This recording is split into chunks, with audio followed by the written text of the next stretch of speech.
Chaque semaine, découvrez le parcours d'une prof de yoga pour vous montrer l'immensité des possibilités dans le monde du yoga. Pour ne rien manquer des nouveaux épisodes à venir, n'hésitez pas à vous inscrire à ma newsletter.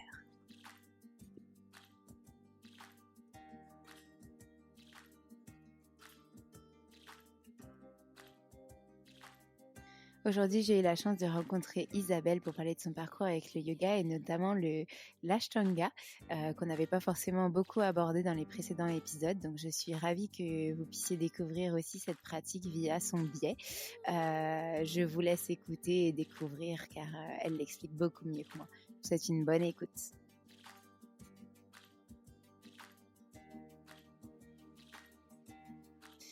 Hello Isabelle, je suis ravie de t'accueillir aujourd'hui pour ce nouvel épisode du podcast Le Yoga dans nos vies où tu vas pouvoir nous parler de ton parcours avec le yoga. Bonjour Alexandre et merci pour ton invitation. Avec plaisir, j'espère qu'on va y arriver cette fois-ci. Oui. Deuxième tentative, ok. Est-ce que tu peux nous parler de la première fois où tu as rencontré le yoga ? Oui, tout à fait. Alors, je m'en souviens très très bien. C'était donc en septembre 2016 où j'ai décidé de me mettre au yoga parce que je trouvais que j'avais besoin d'apprendre à mieux respirer. Je respirais pas assez bien. Je courais beaucoup à l'époque, je faisais beaucoup de sport et j'avais l'impression de pas savoir bien respirer. Puis on m'avait dit, fais du yoga, ça te fera du bien. Donc j'ai poussé plusieurs portes de studios de yoga à Paris et j'ai pas été convaincue tout de suite. Il m'a fallu beaucoup de temps pour pouvoir adhérer au yoga.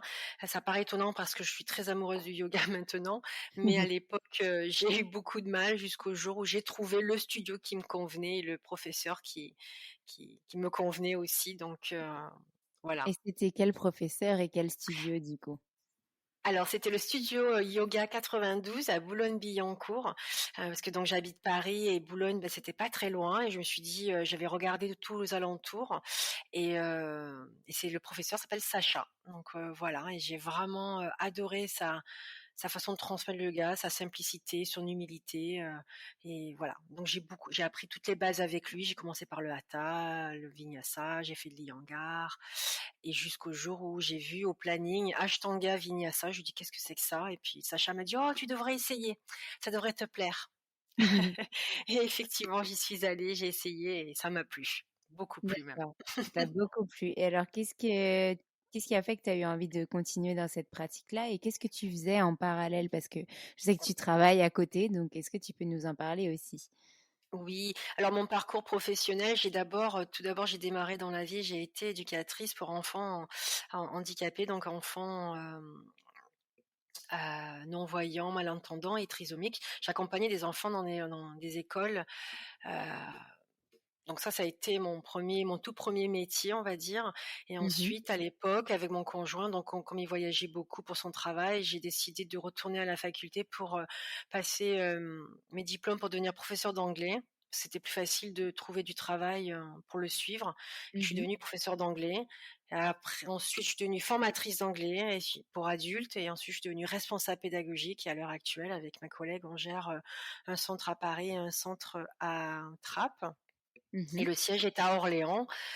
Donc moi, je suis la responsable pédagogique du secteur langue. Donc je gère une équipe de formateurs en langue étrangère. Donc voilà. OK. Et du coup, tu oscilles entre, Orléans et Paris, si j'ai bien compris ta C'est vie? ça, exactement. Je vis un peu entre Orléans et Paris, que ce soit pour ma vie privée comme pour professionnelle, puisque je donne des cours au studio Fun et Yoga à Orléans les OK. vendredis. Et je suis donc en télétravail. Un grand merci à mon patron qui m'autorise ça, parce qu'il sait que pour moi que le yoga est important et qu'il Mmh. m'autorise pendant ma pause déjeuner d'aller me donner mes cours. Donc ça, c'est chouette. C'est vraiment très, très chouette. OK. Et du coup, est-ce que tu peux nous parler de comment tu as eu envie d'aller te former? Comment est-ce que tu as eu envie d'aller plus loin avec le yoga et cetera? Alors, tout d'abord, j'ai vraiment, la première année, comme beaucoup de personnes, je faisais du yoga, on va dire une fois par semaine, parce que je faisais d'autres Mmh. sports à côté. Après, j'ai commencé à faire 2 fois et après j'ai commencé à faire un petit peu des ateliers mais je savais pas trop vers discipline, enfin quel, type de yoga vraiment me diriger. Ce que j'aimais bien, j un peu tout, puis après il y avait les professeurs, on va dire, un peu, de renom, mais avec qui il fallait faire sa formation, tout ça. Et puis bon, moi, comme je suis quelqu'un qui est un peu pas comme tout le monde, j'avais du mal avec tout ça. Et puis je retournais de temps en temps à ma pratique d'ashtanga que je faisais pas très, très régulièrement, j'avoue, parce que c'est une pratique qui est exigeante et difficile, et j'en avais un petit peu peur. Ouais. Ouais, ouais, oui, c'est vrai, il faut le dire, hein, c'était je me dis, voilà, je sortais de ma zone de confort, c'était voilà.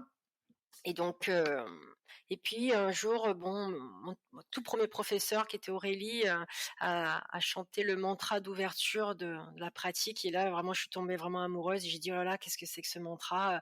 Ça me parlait tellement, des fois j'ai l'impression que je devais peut-être dans une autre vie être une indienne, je sais pas, ou une je sais pas, mais ça m'a vraiment touchée, il m'a énormément touchée et c'est là que j'ai voulu un peu en savoir un peu plus sur l'ashtanga et j'ai commencé à me renseigner sur Paris, les studios d'ashtanga, les professeurs d'ashtanga et puis j'ai trouvé un autre professeur, Cyril Lagel, au studio Ki à Boulogne et avec Jean-Marc, au studio Lomé. Parce que j'étais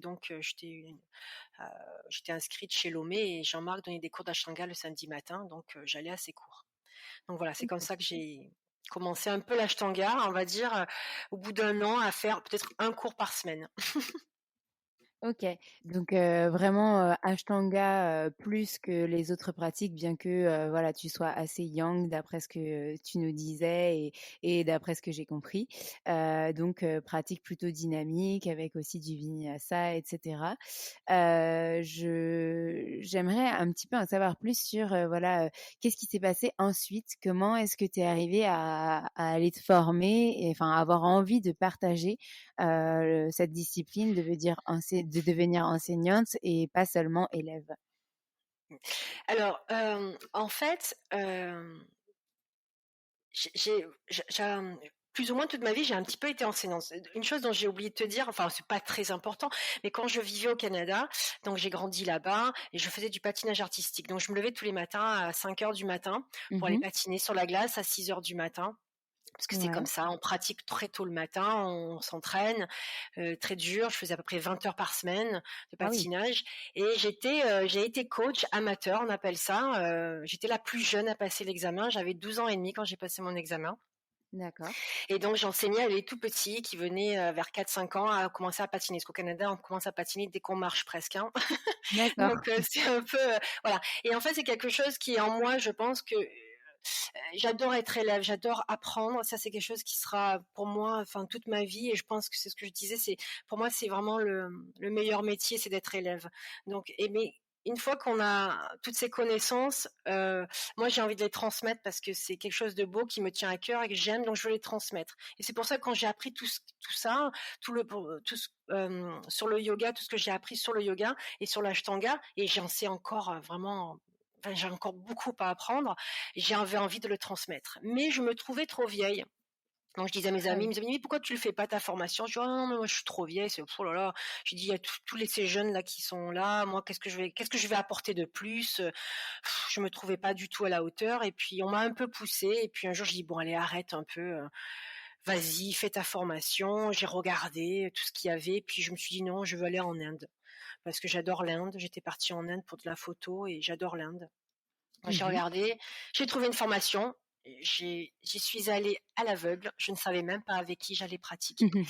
Je suis partie toute seule avec mon sac et mon tapis de yoga et je suis Ouais. partie comme ça dans le sud de l'Inde pendant plus d'un mois. Finalement, j'ai retrouvé une routine que j'avais quand j'avais 10-12 ans, à me lever à 5 heures du matin pour aller pratiquer, dès 6 heures et voilà et j'ai adoré en fait. Ça a été une expérience, Heu, difficile et douloureuse parce qu'il y a pas eu que des bons moments, mais ça m'a beaucoup appris sur moi-même et sur cette pratique. Ensuite, je suis revenue d'Inde et malheureusement le confinement est arrivé très rapidement, donc j'ai pas eu le temps d'enseigner tout de suite. Mmh. Et puis ensuite, c'est Héloïse qui a fait appel à moi pour Fun et Yoga. Elle avait insisté plusieurs fois et j'avais dit: «Oh non, non, je suis pas prête, je suis pas prête». Je me sentais pas assez prête encore pour enseigner l'ashtanga. Et puis finalement, un jour, j'ai dit: «Allez, lance-toi, dis oui» et j'ai dit: «Dis oui parce que c'est comme ça tu pourras pas revenir en arrière». OK. Voilà.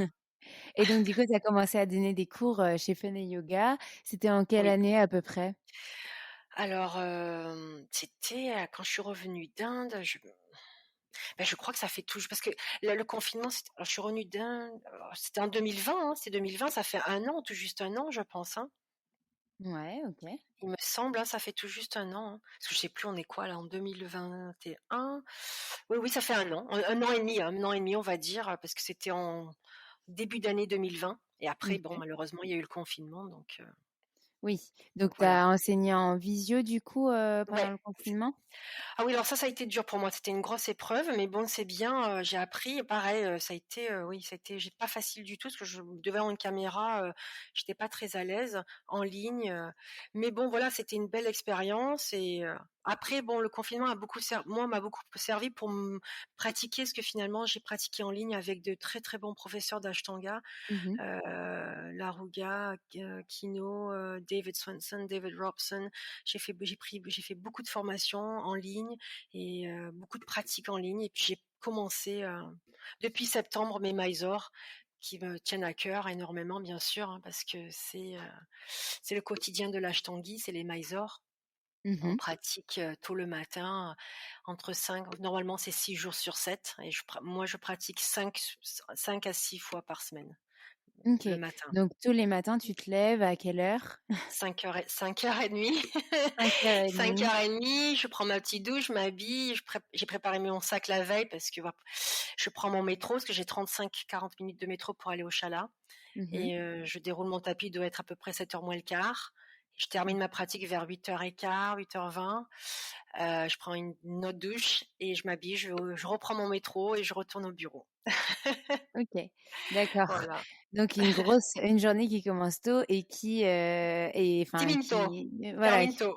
non, ouais et puis, enfin, qui est quand même, assez intense parce que tu fais ton yoga, ensuite tu vas travailler donc, un tout autre sujet. Potentiellement le midi, donc le vendredi midi par exemple, tu donnes cours. Enfin voilà, c'est quand Oui, même, c'est ça, assez intense et riche. oui. Est-ce que du coup tu peux nous parler un petit peu, voilà, de ce que tu as développé dans le yoga, des cours que tu donnes, comment tu t'es un petit peu, adaptée aussi pendant les confinements? Et puis potentiellement des futurs projets que tu aurais, enfin voilà.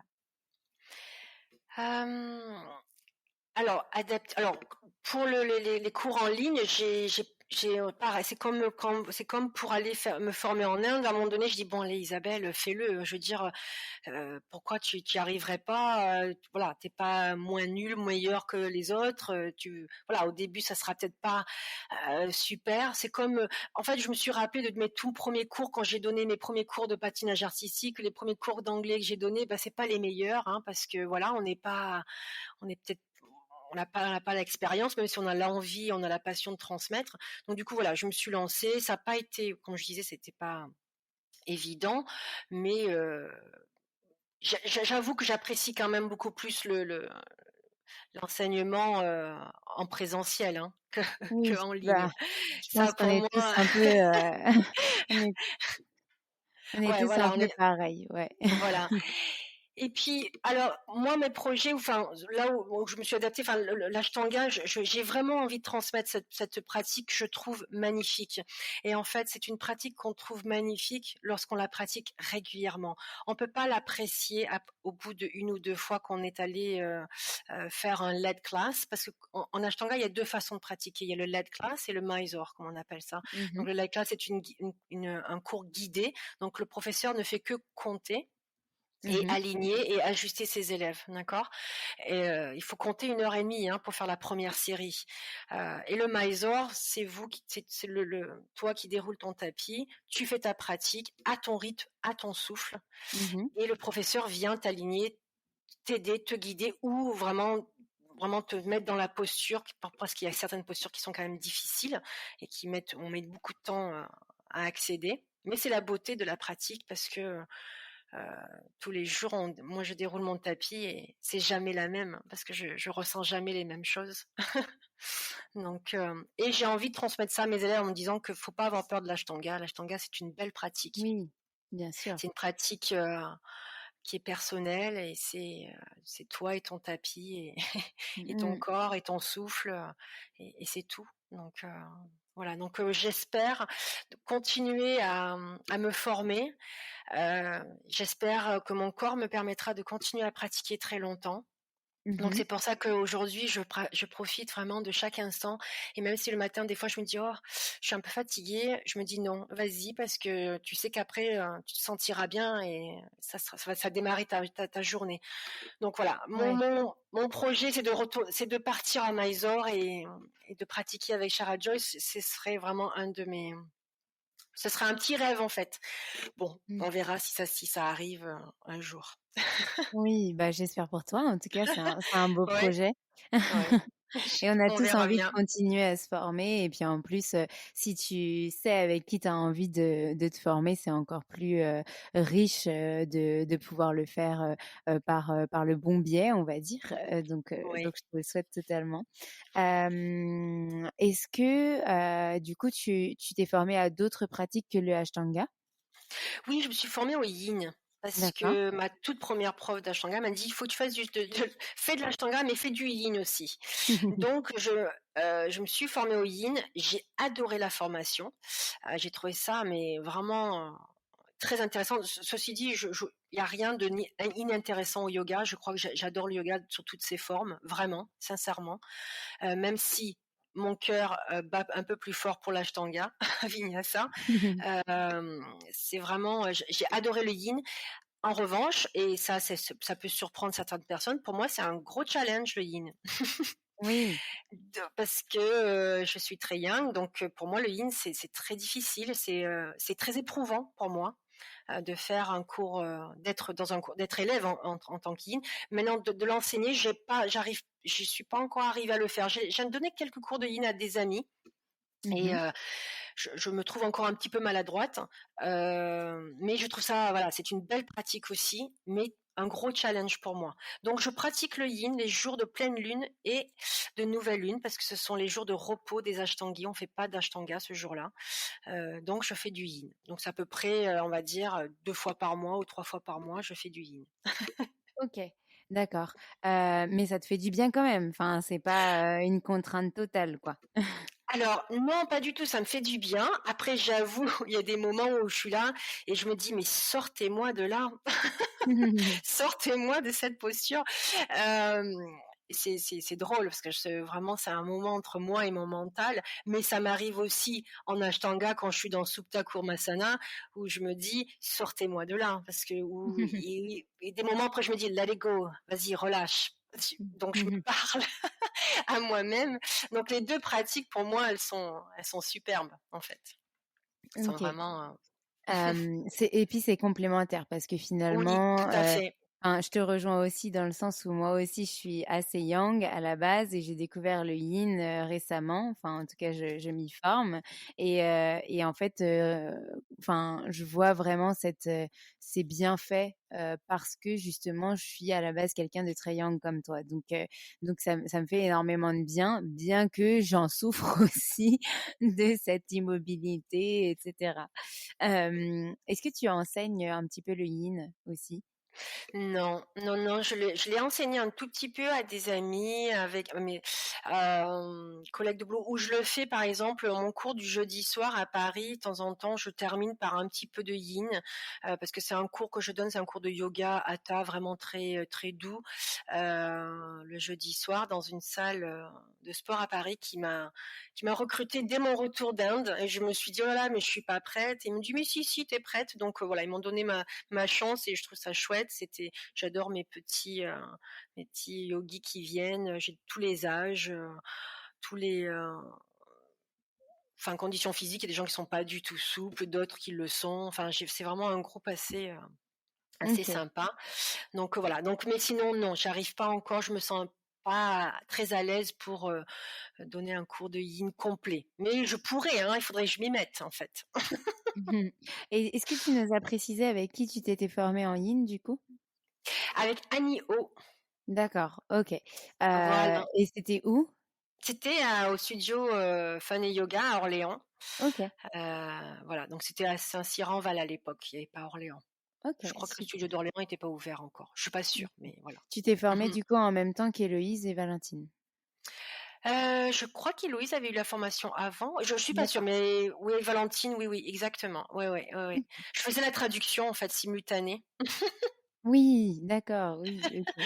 Oui, de bah, la formation. forcément. Voilà, ouais. OK, super. Est-ce que tu peux nous parler peut-être de tes futurs projets autres que du coup, bah, celui que tu nous as déjà dit que tu aimerais, voilà, te continuer, rencontrer, le fameux, professeur, Ah, le heu, petit-fils de Patavis Joyce, oui. oui. Alors, je sais pas si un jour je pourrais pratiquer avec lui, mais bon, écoute, hein, faut rêver un petit peu dans la vie, c'est important.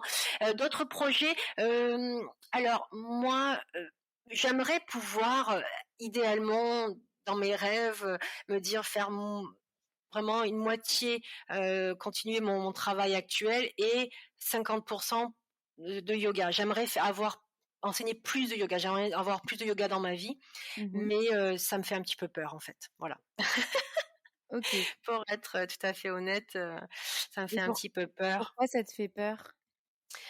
parce que, je parce que je sais que l'Ashtanga Vinyasa, c'est qu'une pratique qui est assez particulière. Je ne sais pas si je pourrais, hem, avoir suffisamment de travail, pour pouvoir continuer pour l'enseigner, plus souvent.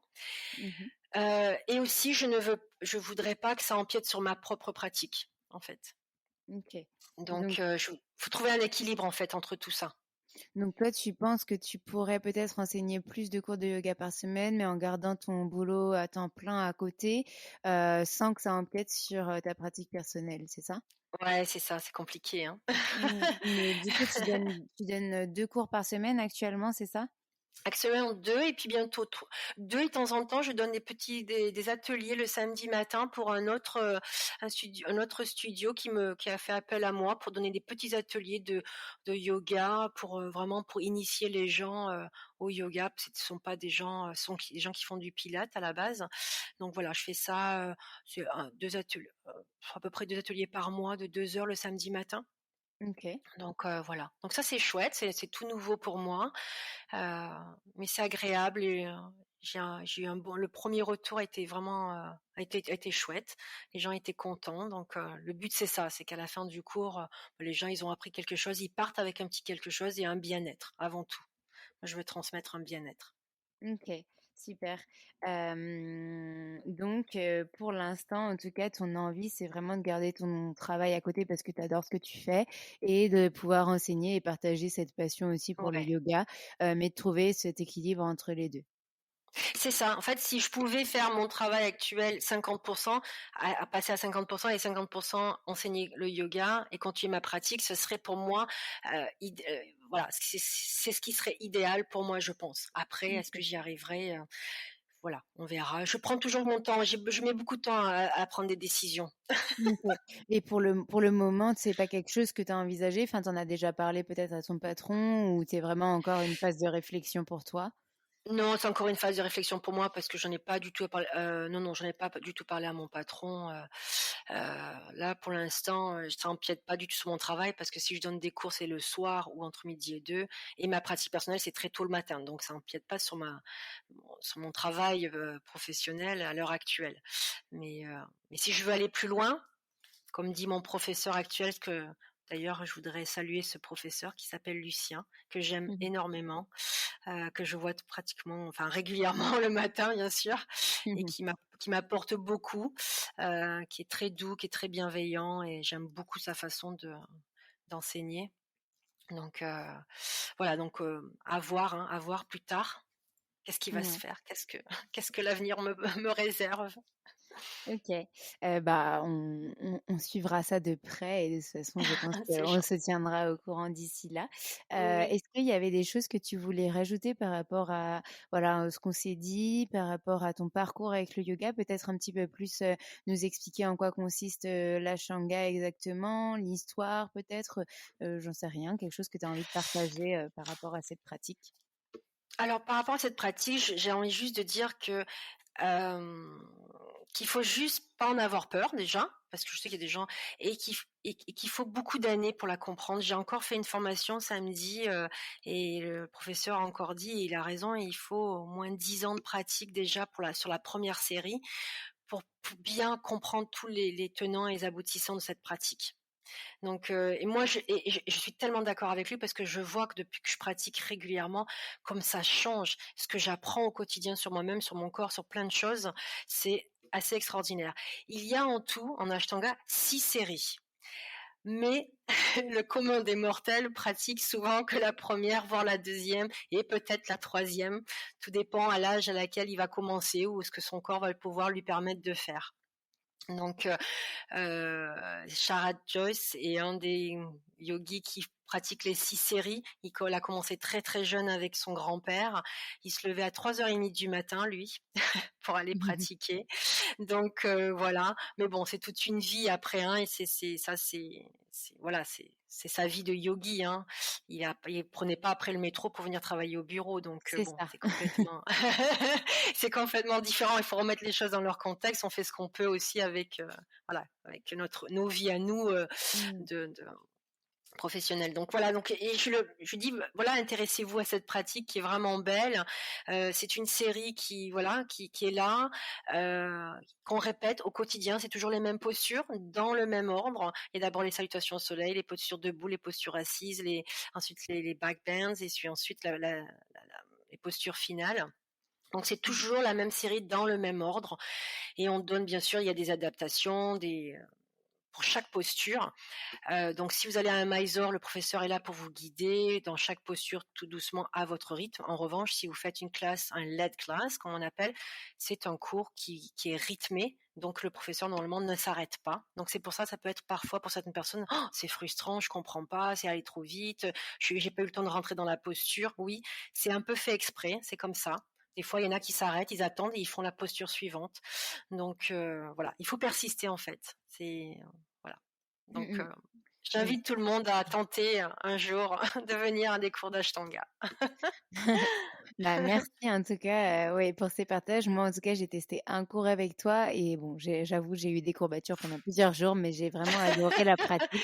Moi qui en avais peur parce que je trouvais justement que enfin, j'avais peur d'être, voilà, d'être, figée dans ma créativité et cetera. Finalement, je me suis sentie relativement libre donc finalement, c'était pas ce que je pensais, et c'était très bien amené donc voilà, je pense que aussi c'est savoir choisir ses professeurs, qui vont nous transporter quelque part où on a envie d'aller, avoir, cette confiance aussi. Enfin ça, c'est valable pas que pour l'ashtanga, c'est valable vraiment pour tous les Bien styles de sûr, yoga.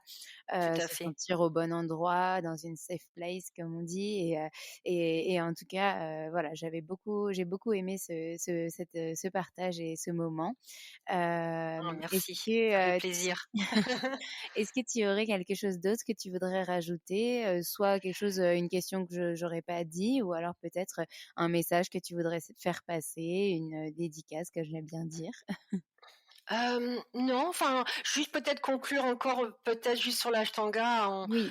moi ça m'a appris, je pense ce qui me touche le plus, on dit souvent que l'ashtanga vinyasa, c'est une pratique, c'est une méditation en mouvement. Moi qui suis très yang en fait, et ben, elle me permet de me calmer. Alors ça paraît un peu fou, parce que souvent on dit: «Oh l'ashtanga c'est ouh, c'est intense et tout». Ben moi elle me calme en fait cette pratique, énormément. Elle me calme énormément le mental. Parce que j'ai pas à réfléchir sur où est-ce que je vais mettre mon pied, ma tête, mes jambes, à la prochaine posture, parce que je les enchaîne. Je connais ma série par cœur, donc j'y vais. Et quand je suis guidée par un professeur, c'est encore plus extraordinaire parce que je n'ai même plus à réfléchir. Parce qu'il va me donner le nom des postures et je vais rentrer dedans.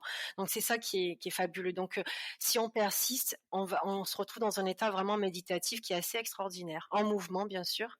Enfin, moi, c'est comme ça que je le perçois, en tout cas. Donc voilà. OK, super. Bah, merci beaucoup. Un petit message que tu veux, faire passer en dehors de cette pratique, peut-être, enfin, des gens que tu aimerais remercier ou je sais pas, une citation que tu aimes ou quelque chose comme ça pour terminer cet épisode? D'accord. Mais je remercie en fait, oui, tout le monde, tous mes professeurs, tous les gens qui m'ont poussé, qui m'ont donné l'envie de continuer, qui m'ont dit: «Vas-y, continue, à faire ce que tu aimes». Et mes élèves, parce que je pense que les élèves, ce sont tes meilleurs professeurs, en fait. C'est ceux qui vont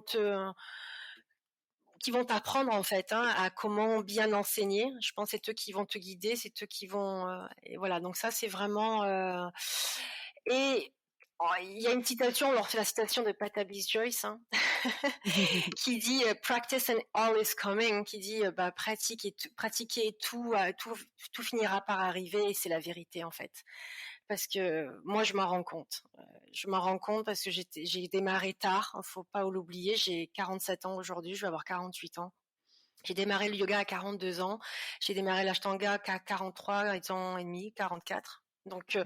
et c'est vrai que si on persiste et qu'on continue, bah, tout finit par arriver. Donc, je souhaite à tout le monde de trouver sa voie dans le yoga, peu importe la pratique, parce que le yoga, c'est beau et c'est pas simplement faire de belles postures. C'est aussi être présent, être avec soi, avec son souffle. Donc, c'est tout ça le yoga. Donc, j'invite tout le monde à vraiment à pousser les portes d'un studio et d'essayer toutes les pratiques jusqu'à de trouver celle qui nous convient le mieux, en fait. C'est super beau ce que tu dis et Voilà. je te rejoins, complètement. Je suis vraiment d'accord avec tout ce que tu viens de partager. Cette belle citation et aussi, le fait que tout arrive. Alors pour te rassurer, tu ne fais pas du tout ton âge. Franchement, je t'aurais donné peut-être, 15 ans de moins. Donc vraiment, Merci Alexandre. c'est que le yoga nous apporte aussi beaucoup. C'est ça, Donc exactement. et puis toi, tu Exactement. es une grande sportive dans l'âme, donc ça Oui. participe aussi. Mais en tout cas, merci beaucoup pour tes partages, merci pour ta confiance, merci pour tout ce que tu nous as apporté, dans cet échange et puis je te dis à très, très bientôt. Merci beaucoup Alexandre. J'ai beaucoup apprécié cet échange également et à très bientôt pour un cours d'Ashtanga. C'est ça. Merci. Au revoir. Au revoir.